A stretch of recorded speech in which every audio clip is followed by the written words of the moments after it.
Hello and welcome back to season 3 of the Beatdown Bandits podcast. I am Colin, and episode 1. I got that one down. So, welcome to 2022. I did talk about this a lot last year. Was how I want to try to do more episodes this year. Did really good the first year in season 1, 2020, probably because I was home a little bit more. But last year was a little bit more of a challenge. Took on a lot more stuff with work and other stressors. So this year I'm hoping to get back and attack this a little harder. So I do have big plans for season 3. I want to do some more interviews and stuff. So hopefully those pan out and work well. I had previously started kind of working on some stuff that had kind of fallen through as far as interviews go, but I'm hoping to kind of get back onto that. Um, and Yeah, hopefully have some kind of more exciting stuff and other guests on, so it's not just me talking is the plus. Normally, like with like Matt, like it's really hard to find times for those because we only have a couple nights a week to that we actually kind of sit down and play video games together, and we don't want to sit there and have to record a podcast all the time. So that's why we haven't really seen Matt too much recently. Is because of that. So I've been recording a lot of these during like lunch breaks or right now I'm on vacation from work, so I'm recording this, kind of early morning hours. So just kind of getting that taken care of now. Um, so anyway, let's just kind of jump into this. So today's topic is something that's kind of near and dear to me. Again, is Apex Legends. So um, the the point though of today's is kind of giving tips and tricks, which normally I do like once a season. I normally do like a YouTube video on kind of like updated tips and tricks or whatever. And sometimes I kind of make it goofy, like I did one last season for like tips for idiots or something like that. Um, and of course, like some people took it serious, although some of it was serious, but a lot of it is just kind of goofy stuff. Pardon me. I think this is my wife's cup. What does this say? It's hard to read backwards. Good day for a vacay. There we go. So good day for a vacay, which I am on a vacay. Or in this case, a staycay, right? Um, but again, this one is a little bit more serious. And I've been at least at this split currently. We're only like a week into the split, but I'm trying to play a little bit more ranked. And normally I play very little ranked because I do a lot of other like stupid little videos and challenges and stuff, which I always do in pubs. Um, so this year or this, excuse me, this split, I want to do a little bit more on the ranked stuff. Um, so that's kind of in the in the fire right now. And obviously everybody has the same complaints. Like I see it all over like YouTube and um, uh, Discord channels that I'm in, and all over Twitter and all that stuff. Just everybody kind of complaining about their randoms, like, oh, I have the worst randoms. I have the worst randoms, and I mean it's very common for everybody, right? Like we all have what we consider to be really bad randoms that we happen to get. I get these, level 25 randoms, and the champion squad is all master players. It's like, well, I'm in silver. How is this a thing, right? Like, that's that's a big concern. So I've been kind of already frustrated, and I'm like silver 3 at the start of this, right? So I am already a little frustrated. Like I was able like yesterday to play just a handful of games from like, no, I'm just barely getting points here, and then like the very next game my teammates do something ridiculous and I lose points. It's like I don't want to deal with this. So more or less this is a video of me venting about tips, right? So number one, the thing that I feel like is happening in majority of games, and this is really not an exaggeration, the literal majority of games, people are giving up positioning. They're giving up high ground, making very poor rotations. They're giving up positioning to either like chase a kill or half the time I don't even know what. Um, but it's amazing that this still has to be said in in anything in video games is don't give up high ground, even if it's to chase a kill. Uh, I had literally yesterday 2 games where we very easily could have won. Excuse me, we very easily could have won if a random didn't give up our high ground. And then what happens with that? Like in one game, I was playing with my friend Matt, and our random gave up high ground. Uh, we were on one of the towers. The ring was kind of ending towards Overlook. We had gotten there before everybody else. We took the best positioning. We got in that tower by Overlook. The last 3 teams, so there's 4 teams total with us. 3 teams were kind of battling it out, and the Gibraltar that we had with us, it was our random, very easily could have just kept kind of bubbling us as people like try to throw grenades or shoot at us or whatever. Very easily could have just kept bubbling and we would have been perfectly fine. But instead he got a knock on one person, jumped down and instantly died because all teams could see us. They saw somebody jump down and he got hit by like 5 different people. And of course, I'm sure he's probably screaming at us that it's completely our fault for not jumping down and dying with him. But that's a very prime example. Like, there's no point in chasing one kill. That costed a lot of points where we very easily could have been first or second. Instead, we got fourth. Because the guy. And I think we ended up as third, maybe anyway, just because Matt and I held the held the ground for another like minute and a half before the ring had closed enough where we physically had to jump down. I can't remember if we were second or third, but it cost us, right? Had another one where I was playing with a Pathfinder and an Octane. We had high ground on like the ice wall, kind of overlooking from Epicenter, kind of looking down onto the city. We had that whole high ground by ourselves. Final 3 teams. The other 2 teams were fighting. There were no knocks. Well, our Octane had like hit somebody and knocked somebody with a Sentinel and jumped down. As soon as he jumped down, the Pathfinder jumped down. They both get knocked, and I'm up there on the high ground by myself. Nobody else was knocked at that point because they had knocked the one guy. Well, they were able to get him up, and it's frustrating. Like, we very easily could have let that battle play out between the other 2 teams and let them get down to 1 or 2 people left and then pushed. But instead we got to deal with 6 people because he basically put us in a position right in between 2 teams. So again, positioning, don't give up high ground. I mean, I could literally make this video every single day, and unfortunately people will continue to do it. So spread the word to other people, share this video, tell other people, whatever, that people need to stop giving up high ground. Okay, it's very important. And learning how to rotate. I prefer to play like Valk in ranked, just because the simple fact of rotations. So I'm not afraid. Also, if my teammates get downed, they both get downed, I'm not going to go in there 1v3 and lose that fight and cost us points. I will Valk ult out of there, so I can always come back and grab a banner if I need to, or hopefully both. But rotations and quick movement are really important to get out of there, so keep that in mind. All right, number 2. Sorry, I have my notes over here, so I'm going to look over here as I peek at my notes. Is healing during fights. I see a lot of people doing that. is just not healing, especially when there's a break. We crack somebody's shields, well, they're gonna kind of pull back and heal. You should be kind of doing the same. If you can get your heals off or whatever, say they have to pop a Phoenix kit or a battery and all you need to pop is 1 cell, well, you've got that advantage where you could push in there. But finding any little sliver of area to heal, I think is very important. I mean, I've done that a ton of times. It feels so good to okay, I got cracked, I got to pop a Phoenix or I got to pop a battery, and you're popping that battery, right?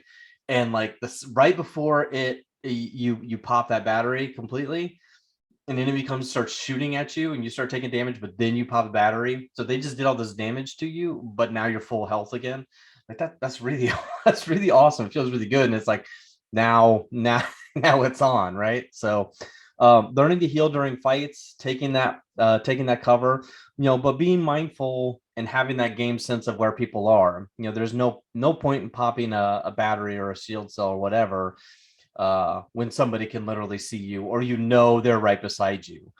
I mean, I'm virtually deaf, and I can hear these things of like people coming around the corners, like, you got to stop, you got to stop, you got to stop healing because somebody's coming to get you, right? So just know that. But people need to heal more during fights. I feel like people do not heal enough. Fight, res, heal, loot.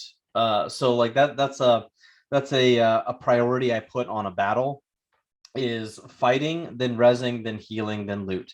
So if I fight, right, and I knock a team, or we squad wipe a team, right, but then I've got a teammate down, I think it's most important to go get them up before a third party comes, right? So getting them up to where they're good. If you can hear nobody, if you can hear somebody coming, you got to be prepared to fight again, pop a syringe. But if you're not around anybody, or you don't hear anything, getting your teammates up, even if they're like a super low health by the time you res them, having a third teammate is going to be pretty dang vital for a third party to come in, right? So fight off first, fight the people that are coming, and that goes twofold. So fighting first is basically meaning like don't res in the middle of a fight if you can't.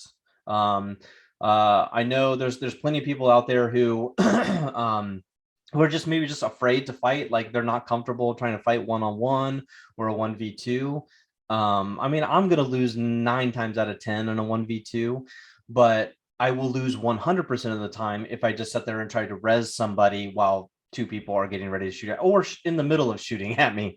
I'm going to lose that 100% of the time, but I might 10% of the time beat them 1v2. So it's worth trying to fight. I had a game, another perfect example. I had a game yesterday where in a ranked game, I was Watson, and my teammate that I was playing with was Valk, and the other person, I think it was a Bloodhound, got knocked in ring and left with an abandonment penalty because they disconnected. But so we were fighting half of the game with just 2 people, and the Valk was very timid. And we kind of got down to like maybe 5 teams left, and we had really bad positioning. And unfortunately, like, she never used her Valk ultimate that entire game. That's a whole nother thing that I'll get into. But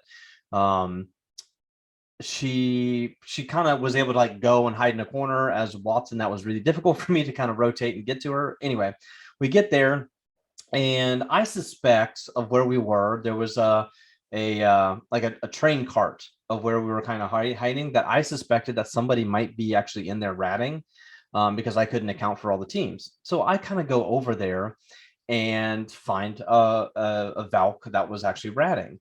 So she ends up knocking me because she knows I'm coming. So she knocks me, but I cracked her and probably got her down to maybe 15, 20 health.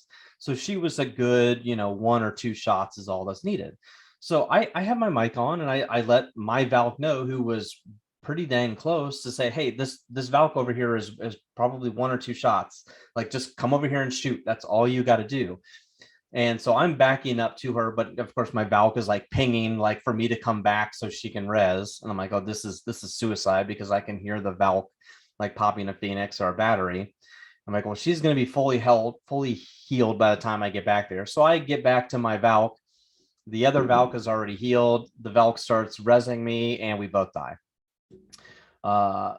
So yeah, it's so important to fight, then res, heal, and then loot. So that's so we got through those first 2 steps, right? So heal and then loot.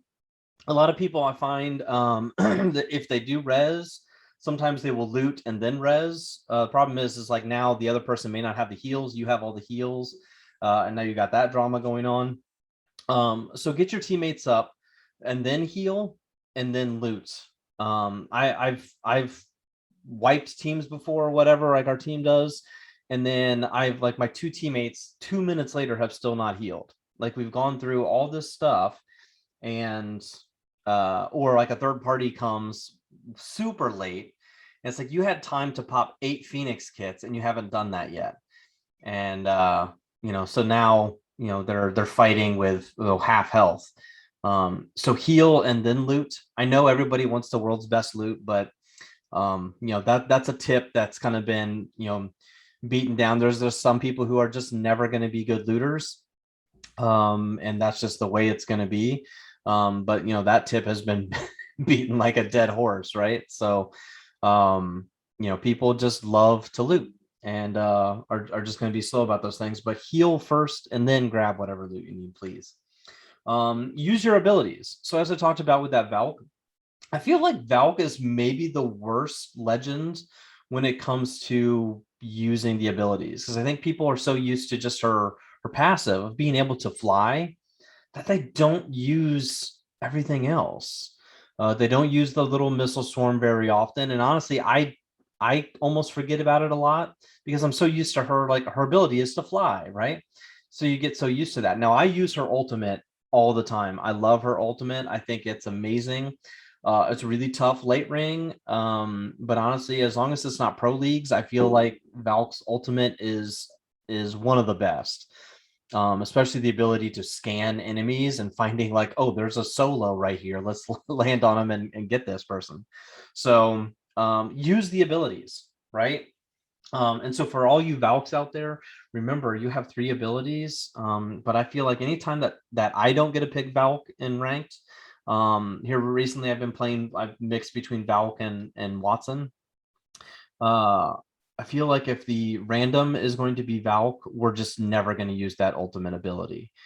Where I will use it like a bare minimum of 2 to 3 times. So yeah, so just use your abilities. Know you have them, know what they are, and know how to use those actually. There's videos on every single legend out there. If you're going to play ranked and don't really know what you're doing, watch some videos, but use those abilities. They're so useful. All right, so I gotta say this. I added this in here. Like I said, it's been beaten like a dead horse, but over looting, right? Really all you need to fight is one gun, a little bit of ammo for that gun, and maybe a little bit of heals, right? Like that's all you need to kill somebody in this game. And to survive and have somebody else come. So that's like the bare minimum of really what you need. Having a blue stabilizer over a gray one or none at all is not going to be the difference of you winning or losing a game. That's a big deal for some people. And I'm going to talk about this too, is loot management. I don't really know what I want to say with it, but loot management kind of goes along with this. Some people are very bad about loot management, but I think overlooting is the biggest problem. Is like you got to have your backpack maxed out to be perfect the way you want it every time, and I don't think that's necessary. So many people, like think about the amount of games that you've played where let's say you have a blue, even like a smaller bag. You have a blue bag, right? So it's not gigantic, but it's enough for that. Think of how many times you've ran out of stuff with that blue bag in games. It's probably very minimal, right? If you manage your loot even remotely decent, you're not going to need everything. You're not going to need all of that. You're not going to go through all of your heals. You're really just not. Most games. Some games, yes, but most games you are really not going to. So keep that in your mind when you're looting, that I don't really need to worry about finding, I have a gray stock. I don't need to worry about, making that a priority to find. Some people do that, like don't want to find or pick a fight until they have like at least a blue on everything. Like that drives me nuts. Like the only thing, like half the times, like half of my wins, probably the only attachment I ever worry about grabbing is a mag. Like an extended mag is really the only thing you really need. I don't notice the difference enough to worry about it. So worry about the extended mags first and then move on with the rest of your day. So okay, related to this with overlooting is when your teammates do start getting into a fight, stop looting. That is a sign for you to stop looting. There are tons of audio cues and visual cues where you can tell that your team is fighting, that you no longer need to loot regardless of what you have. If you have a double Mozambique with 8 rounds and that's it, that is enough for you to go and help your team go and fight. Regardless of what, if you just landed and your teammates fighting, grab the first gun you see and go. That is enough for you to go win a fight. So stop looting and go the second your teams are fighting. If you're landing with other teams, grab as little as necessary and go, to that. If you can grab the loot the fastest, the other teams 9 times out of 10 I find are going to be a lot more loot hungry than you, where you can very easily surprise somebody that's still staring at the ground trying to find the perfect attachment. So that's a very easy way to get kills, is if you land near somebody or in a building next to somebody, is grab the first gun and then go right to them, because they're not going to be ready for that. So grab as little as necessary and then go. The guns are pretty well balanced, so that's a whole other thing, is even if you do grab say a Mozambique or a P20, the odds are that the other person that you're going to be near is still going to have white armor anyway. So that's going to be balanced enough for you to be able to win that fight. So, keep that in mind. All guns are perfect for the first fight. And related to that as well, as far as landing, I know like this is a lot of people's like biggest pet peeve in Apex, is not breaking away from the jump master and landing in the same building. I agree. Now, I think that's not my biggest pet peeve. I don't care if somebody lands with me. Just make sure you don't grab the first 2 guns you see, grab one and leave the other. Making sure your teammate not being so selfish that I need 2 guns before you get any. Leaving half of the loot or grabbing, or just leaving that floor, going to a different floor. That's perfectly fine. The only time that really should happen though is if you're somewhat contested, that another team landed in the buildings next to us. So we need to stick a little bit closer together. I do appreciate the people that do break off from the jump master, but going 3-4 buildings away is pretty dangerous. I noticed this, the most obvious is in Skyhook, I feel. Like as far as like ranked this season or the split, is Skyhook is probably the worst location to land and get split. Now I love landing Skyhook. Right now it's probably my favorite place to land, because I feel like there's tons of loot. It is a big area, so if there's 3 or 4 teams that land there, you can actually be safe. You can pick a fight if you need to, or you can rotate and get out if you're not comfortable taking those fights. So I feel like to me it's a great area to land. But what I've noticed a lot here recently is it's really easy for the teams to get really split. So if somebody happens to hear, okay, there's a team in the building next to me, that becomes a problem for everybody to kind of get together and rotate properly away from that mess. So again, I feel like it's best at the beginning to handhold. If you're contested. If you're not contested at all, then split up, but be prepared to get together pretty fast. Try to stay a building or 2 away in Skyhook, but that goes for pretty much every location. Is you got to be close enough where you can get to your teammates in 15 seconds, right? So you should be pretty fast when it comes to that type of stuff. But when you're contested, I don't care if somebody lands right on me. It's a little annoying. But I would rather have a second teammate there holding my hand and we both have at least 1 gun than me being by myself taking on a full team. So keep that in mind when your pet peeve is people not breaking away. And jumping back a little bit with the loot, is something I don't see a lot of people do is crafting. So what was this, number 8? Yeah. So crafting. People need to craft more, especially if you're like way on the outside of the ring or whatever. Like I said, we land like a Skyhook area or a survey camp, and we kind of rotate into like epicenter and stuff like that. Or if we're in Skyhook, we come through like landslide and stuff like that. But in that area, like in survey camp, it's very rarely contested. And there's majority of the time there is a crafter there, and if it's not there, it's an epicenter. Or if we land in Skyhook, there's always one there in Skyhook. So we can typically craft there. And if you're only able to find a white armor, guess what? You can craft a blue with one thing crafting. It's like 50 crafting materials, and it gets you up to that blue. So that's really big. It's also a really good way to get like a purple mag. There's usually like a purple mag or a purple backpack in there. One of the two most of the time. So keep that in mind. Craft if you need to, but don't sit there and craft for like an hour.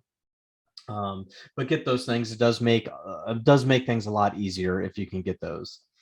Number 9. Actually, you know what? Let's skip number 9. We're gonna switch these up. So we're gonna call this one number 9. I'm just gonna reverse this order. Number 9 is loot management.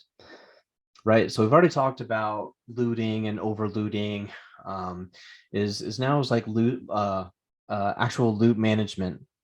Little suggestion that this was years ago. This was probably back at like season 3 time. Like I was watching a guy who no longer is on Twitch, but he used to stream all the time, was fairly big. But he kind of disappeared. I think went to like started going to like taking college classes and moved on to something else, but was a pretty good guy and a pretty decent player. But he always talked about like he would always try to win games with no backpack. And he would do it pretty much on the regular. I mean, he was decent. He wasn't amazing, but he was a decent player. He was kind of more of like a diamond to master type of a player. He was never going to be like a pred or anything like that. But I think with that skill, he learned how to fight and how to like just deal with third parties so much better. Plus he was doing a lot of, I mean, this was like first like original World's Edge, and he was still playing a lot of King's Canyon back then too.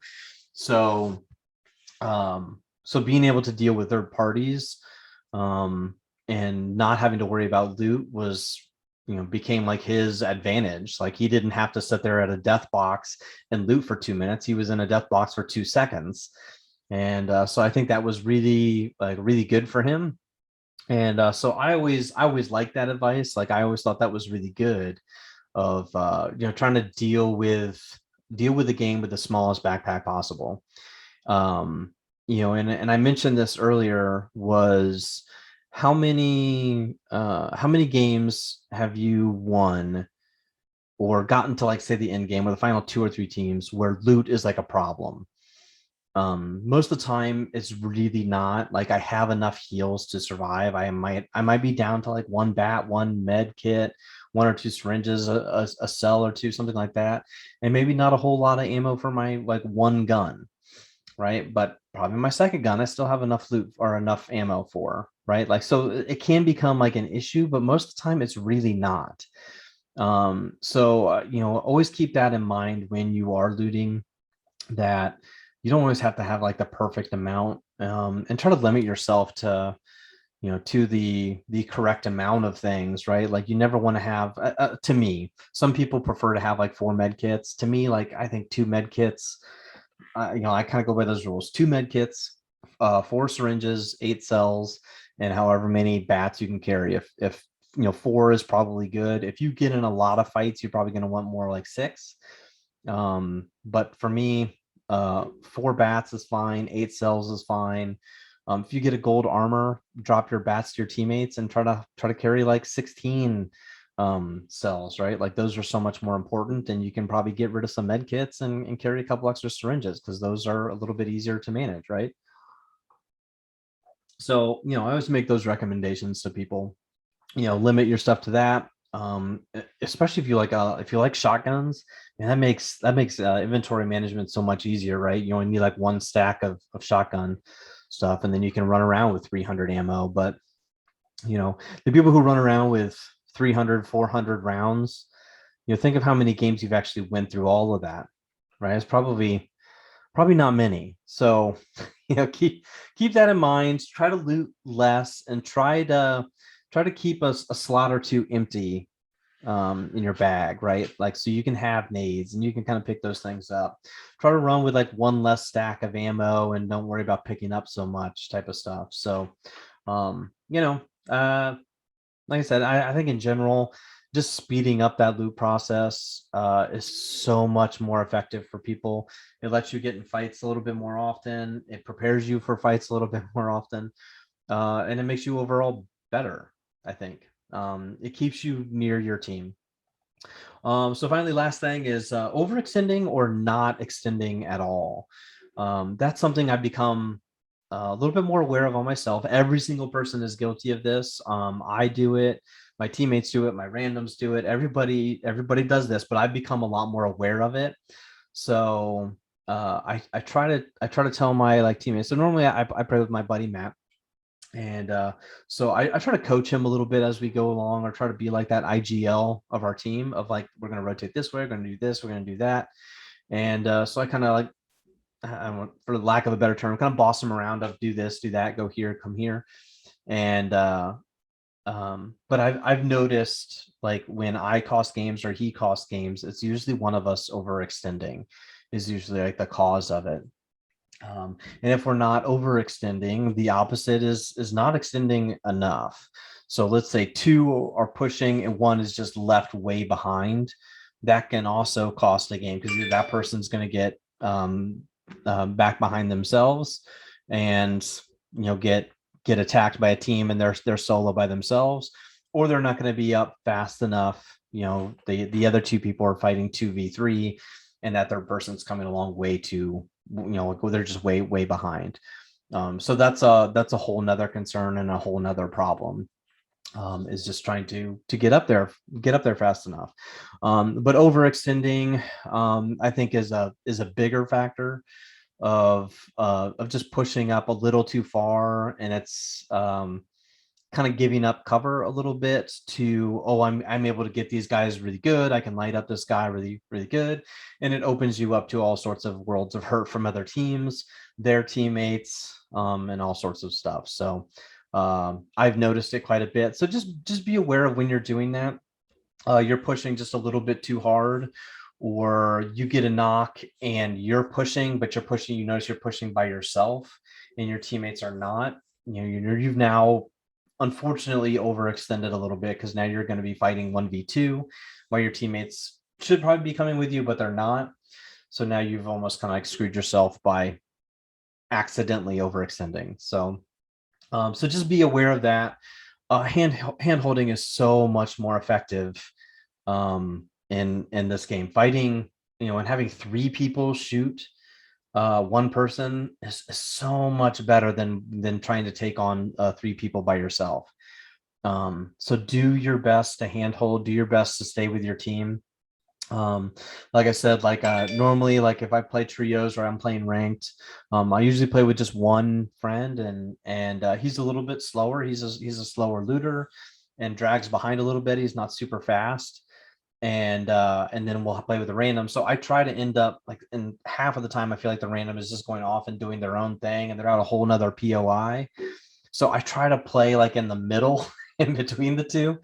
And then of course the random ends up getting, shot at. I am having to go to the random and help out, get a knock or two. And then Matt is not extended enough because he's so far back. And now the knocks that we got, say we got one person, we got two knocks, and the other one is down to like 1 health, but Matt's not extended enough. So that person's able to heal and get a person up or two, and then Matt comes in and is fighting 1v2, 1v3 again. So those are the type of things that unfortunately like happen to everybody, right? Like it's not just like scenarios with Matt and I. This is everybody. So I think it's so important to handhold. I don't know, maybe I should stop. Maybe somebody can tell me that. Maybe I should stop trying to split the difference between a fast teammate and a slow teammate and playing in the middle. Maybe I should stick with one or the other, and just the person who's behind is just screwed, or the person who's in front is just screwed. I don't know. As far as that goes, I don't know what's the best thing to do. I try to be the best team player I can and play in the middle. And if everybody's not sticking together, if the random goes off and does their own thing. So maybe that, that's where I need my own tips. Like I feel like me playing in the middle is the smartest thing, but I don't think we've been able to win battles that way with like a phased a phased fight approach. It just doesn't work. Okay, so that is it for me. That was 10 tips on basically just, I think, trying to be a better teammate and a better player in Apex for season 11. At this split, I mean, this goes for pubs a little bit, but it's a little bit more geared towards ranked. So keep that in mind. People play differently in pubs than ranked sometimes, not all the times, but people should play a little bit differently, we'll say that. So again, that is it, but thank you very much, everybody, for watching, and hope you had a great holiday and a great new year, and we will see you soon. Thanks for watching. Bye.